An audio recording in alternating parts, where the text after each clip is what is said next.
gentlemen, Assalamu alaikum, a very good morning. First of all,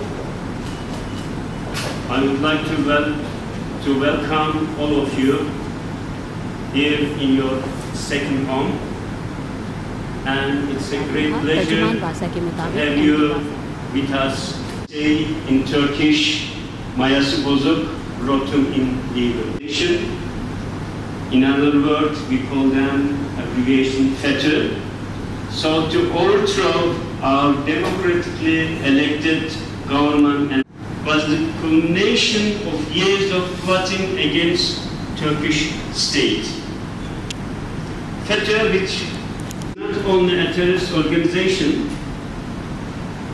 but also being revealed through confessions and revitalization from within the organization, that the deliberate and decisive action by our government to dismantle FETÖ's network.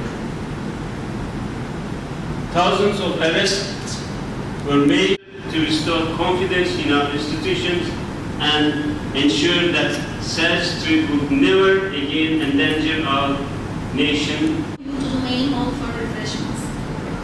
आप देख रहे हैं पाक news, Pakistan की आवाज।